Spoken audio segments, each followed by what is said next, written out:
Sejam bem-vindos ao Expresso Difusor Especial de Viagem. E hoje, nesta sexta-feira, estamos aqui, no pé dos pontos mais altos do mundo, o Aconcagua, a montanha mais alta fora da Ásia, passando um pouco de frio. E a gente vai aproveitar essa altura para falar de um dos maiores escritores do mundo. Sim, aqui em Mendoza, na Argentina, vamos falar dos maiores escritores da Argentina, talvez um dos maiores do mundo, Jorge Luis Borges. Impressionante a quantidade de idiomas que tem a tradução de suas obras. É uma obra muito vasta, porque o autor viveu durante bastante tempo. Ele se destaca que nasceu no finalzinho do século XIX e sua carreira percorreu os contornos e as mudanças políticas e intelectuais do século XX. Alguns classificam dentro do mesmo realismo fantástico de autores como Gabriel Garcia Marques. Essa obra que escolhemos para tratar essa semana, Memória de Shakespeare, é uma obra do final da vida do autor, que veio falecer poucos anos depois de escrevê-la. Esse é o nome de um dos contos que está na obra, não é o único, são vários contos muito interessantes, e nessa obra específica ele trata indiretamente, dentro dessa sua realidade de sonhos e realidade fantástica, da memória de Shakespeare. Mas, antes de continuarmos, vamos dar uma olhadinha aqui no visual, para quem está nos vendo pelo YouTube, né? E eu vou descrever para quem está nos ouvindo na rádio. Estamos aqui em meio às montanhas dos Andes, na passagem que liga a Argentina ao Chile, apenas a 200 quilômetros. E aqui temos um vale já coberto de neve, em que pese avancemos pelo degelo, né? Uma época ainda um pouco seca aqui em Mendoza, porque o degelo está começando, né? Estamos deixando o inverno, e aí é possível chegar até aqui sem ter corrente de neve nos carros. Mas é um visual muito bonito e é possível tocar o chão, a neve, com as mãos. E lá no fundo, vendo o vídeo pela internet, vai ver a Cláudia Helena Coraza, minha esposa. Hoje estamos completando 15 anos de casados. E os nossos filhos estão conhecendo a neve pela primeira vez. Aqui estamos a 2.700 metros acima do nível do mar. Tentamos avançar um pouquinho mais, mas há uma interrupção por avalanche. E aí chegamos no máximo que conseguimos, sem as correntes de neve no carro, que é um monumento natural Puente de Inca. Demonstração que essa região já tinha população originária muito antes do então governador do Chile determinar que seus comandados avançassem pela Cordilheira dos Andes para chegar ao outro lado, e assim mais tarde fundaram Mendoza. Lembrando que isso aqui tudo era território da Espanha, né? Que ela foi expandida por volta do século XVI, e sempre com tentativa de encontrar seus metais preciosos, sem dar muita importância à preciosidade, às vezes, da cultura originária. Aqui parece muito alto, estamos a 2.700 metros de altitude, mas o Aconcagua se estende a uma altitude muito maior, chegando a quase 7.000 metros. Jorge Luis Borges nasceu em 1899, faleceu em 1986, foi escritor, poeta, tradutor, crítico literário, ensaísta argentino. Em 1914 mudou-se com a família para a Suíça, onde iniciou sua formação. Mais tarde, estudou Direito na Universidade de Buenos Aires, e posso, por causa disso, quase o chamar de colega, Depois seguiu sua formação na Universidade de Cambridge, no Reino Unido, uma das mais prestigiadas do mundo. Em 1921, começou a publicar. Ao longo da sua longa vida foi bibliotecário, professor universitário. Em 1955, chegou a ser diretor da Biblioteca Nacional da República da Argentina. Mas foi na década de 60 que começou a receber o reconhecimento internacional. Recebeu grandes prêmios. Dentre as grandes distinções recebidas estão os títulos de doutor honoris causa pela Universidade de Coimbra, Universidade de Yale, Oxford, Michigan, Santiago do Chile, Sorbonne e Harvard. Também recebeu o Prêmio Nacional da Literatura Argentina em 1956 e Cervantes, talvez o mais importante prêmio da Espanha, lá na Espanha, em 1979. E não é apenas considerado um dos maiores escritores de língua espanhola, mas figura entre os maiores de todas as línguas. Faleceu em Genebra em 14 de junho de 1986. Seus livros mais famosos são Ficciones, de 1944, e o Olep, de 1949. Mas escolhemos um livro quase desconhecido no Brasil para o programa dessa semana. É muito interessante que na obra O Nome da Rosa, de Umberto Eco, que virou um aclamado filme com o Sean Connery, ele foi homenageado com o personagem Jorge de Burgos, que, tal como o autor, foi ficando cego ao longo da vida, algo que aparece nos contos que integram a obra da semana, La Memória de Shakespeare. La Memória de Shakespeare é um conto que integra uma obra com o mesmo nome. Ele é curtinho, tem apenas 15 páginas e foi escolhido para você, nosso ouvinte, que não conhece o autor, mas quer se deixar levar por seus encantos. Você não vai ter dificuldade para encontrar esse conto isolado. Tem a obra, né, que tem por título o mesmo título do conto. O texto traz a narrativa do personagem Hermann Zoger, um homem que descreve Shakespeare como, abre aspas, seu destino. Ele simplesmente é maravilhado por Shakespeare. E da mesma forma que o autor, o Jorge Luiz Borges, que já comentamos, esse personagem também enfrenta uma cegueira progressiva. E ele traz na narrativa um outro personagem, o Daniel Turco, que considera um notório miserável, tanto que profere uma frase forte no livro, abre aspas, depois de anos, um homem pode simular muitas coisas, mas não a felicidade, fecha aspas. Pois bem, ele tratou nessa narrativa do encontro que tiveram em uma taberna aleatória da Inglaterra, onde estavam lá bebendo a famosa cerveja preta inglesa, e onde foi apresentado um outro homem, o Major Barclay. Ele falou em suas anedotas nessa taberna de um mendigo que tinha recebido um anel que a tradição islâmica atribuía ao rei Salomão, que reconhecia o poder de falar com os pássaros, mas que morreu na miséria porque jamais pôde vendê-lo, já que algo assim tinha um valor absolutamente inestimável.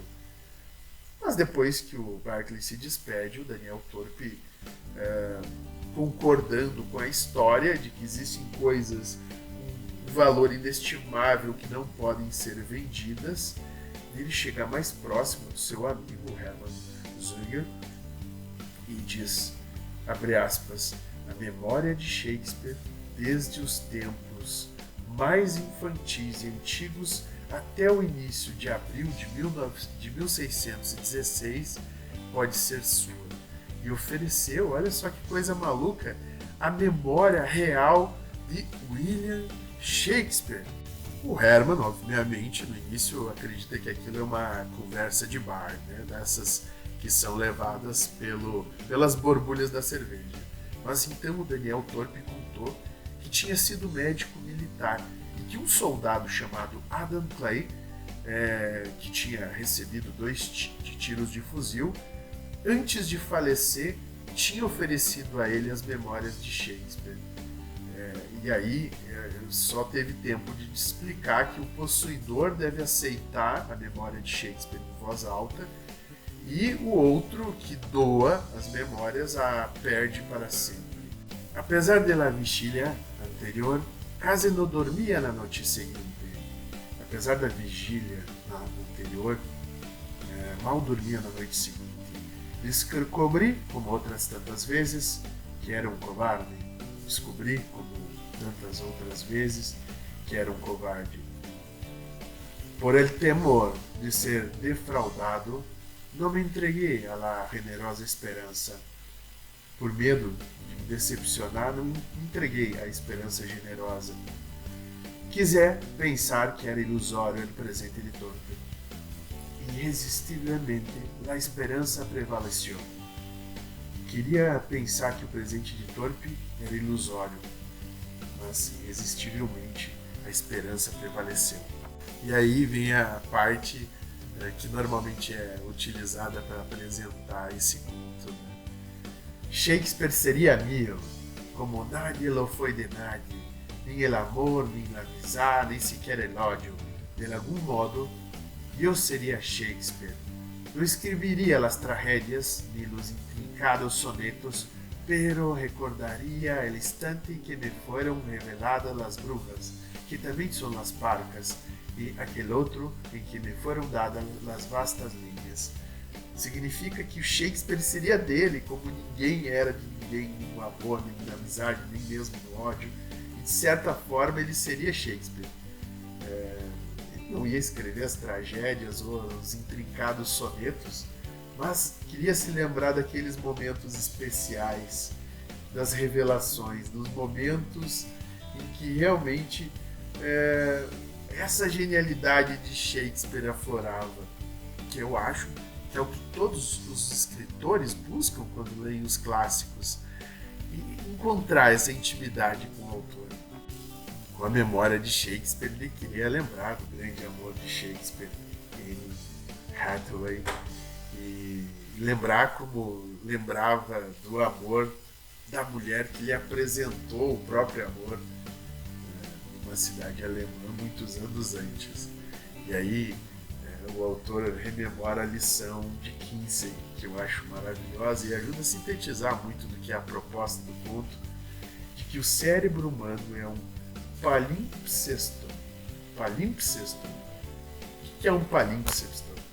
Um pergaminho que outrora, na Idade Média, ele era raspado e polido para que pudesse ser novamente objeto de escrita, como aqueles nossos cadernos da época da escola que a gente apagava e escrevia sobre ele.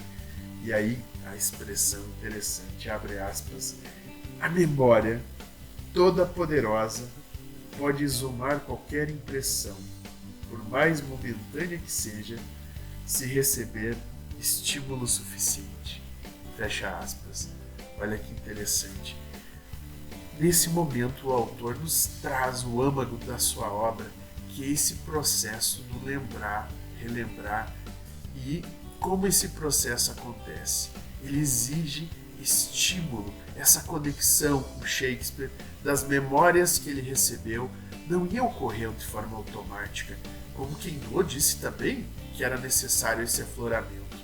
E aí ele busca nas memórias sensoriais essa recuperação, o que era auditivo, porque também devemos recordar que o autor, a essa altura da sua vida, não tinha mais a própria visão e precisava sempre buscar esses outros instrumentos para aguçar e ativar sua percepção e a sua memória.